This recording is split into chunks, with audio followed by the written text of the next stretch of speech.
Hello. As the current slide suggests, for our project we analyzed a data dump of JSON formatted Reddit comments. Every publicly available comment over a 20-day period from January 2015. We did this using Pig and Hadoop and analyzed the effects of both vertical and horizontal scaling. This 20 days of data was roughly 20 gigabytes of text. So right around the time we were choosing a topic for our project, as luck would have it, a data dump of every single publicly available Reddit comment was made available by a very patient man. On the off chance that Reddit.com is unfamiliar to you, it is currently one of the largest websites in the world, a mostly open forum for people to submit discussion topics and for users to comment on and vote on those topics. Due to limitations of Reddit's API, only a certain number of JSON extractions were allowable per day. The person who did this spent 200 days downloading 8 years worth of data. And as far as we know, this is the only complete public history of the site as analyzable data. And coincidentally, Reddit itself is hosted on Amazon Web Services, which is what we use to run our Hadoop cluster. For our infrastructure, we opted to go with a manually scaled cluster of 7 nodes, 1 master and up to 6 slaves. We did this on both T2 small and T2 medium EC2 instances running Ubuntu, and HDFS blocks were replicated to 3 nodes. The mapping and reducing tasks were performed by a multi-node YARN framework. We did have the option of using Amazon's Elastic MapReduce, but when we were building the cluster, it was not clear if EMR could handle the processing of this particular kind of JSON, which I will explain in the next slide. This made scaling a tedious manual process that we would rather not repeat, and for future projects of this type, auto-scaling is definitely preferable. So the problem with the JSON we were given is that it was not uniform. In one JSON object, author would be the first attribute, and the next, controversiality would be, and so on. Pig did not natively understand this. It expected the object attributes to appear in the order of the schema that we gave it. To resolve this issue, we turned to an open source project by Twitter called Elephant Bird. This is a set of Java libraries designed to analyze billions of tweets and is usable by other Hadoop-based platforms, including Facebook's Hive. Getting this to work was not easy, but eventually we did, and we were able to begin running queries on the data.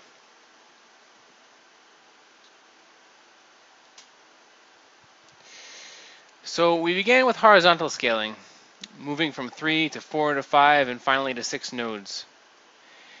Each of these was a data node and also a YARN node manager. Due to time and resource constraints, we kept the analysis to just 2 queries, each of which had an aggregation element, but which were not overly complex. The 2 queries we wanted answered were, over this 20-day period in January 2015, what are the hottest subreddits and who are the most active authors? In order to evaluate the performance of EC2 cluster we built, in response to the node failure, we manually scaled down the node number from 6 slave nodes to 5, and then 4, and finally 3 slave nodes. We asked 2 questions based on the 20 gigabyte Reddit data. The first question we asked is, what are the popular Reddit topics? The second question we asked is, who are some most active authors? To answer these 2 questions, we use Pig script to create 2 queries and test them on our EC2 clusters with different sizes. So for each test run, we recorded the runtime as a criteria for measuring performance. And we compare the performance of the cluster as a function of cluster size. Before we get to the test results, first I want to show you how the pig script look like for the first test query about what are the popular Reddit topics. First, we do the grouping by the subreddit topics and then do the counting. And then after that, we filter the results to only show those topics with more than 5,000 counts. Finally, we rank the popularity of Reddit topics. So this is how the output results look like for the query. It lists the most popular topics to less popular topics. For the second query about who are most active authors, similarly, we do the grouping and counting, and then filter and order the results based on how many comments each author posted.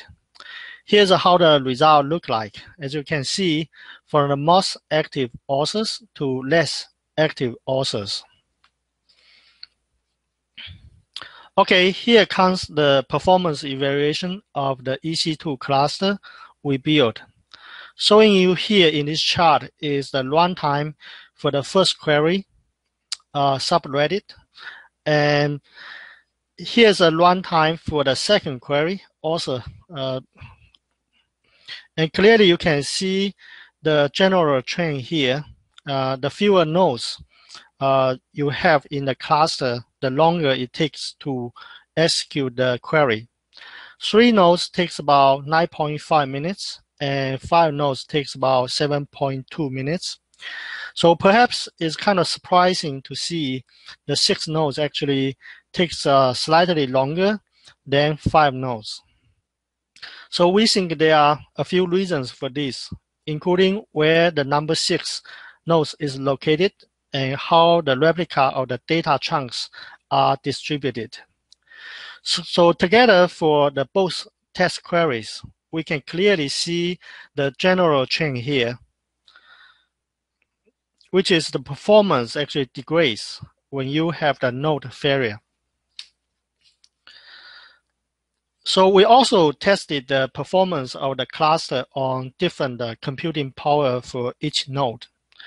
We tested 2 configurations, one using the T2 median configuration, where each node has 2 virtual CPU and 4 GB RAM, and the other using the T2 small configuration, where each node has 1 virtual CPU and 2 GB RAM. As you can see in this chart, for the query 1, T2 median takes about 7.5 minutes to run a query, whereas T2 small takes about 13 minutes to execute a query, almost double the time of the runtime. For the second query, the result actually is very, very similar. Building a system to analyze unstructured JSON was fairly difficult, and it's not clear how much performance overhead was introduced by the use of Elephant Bird.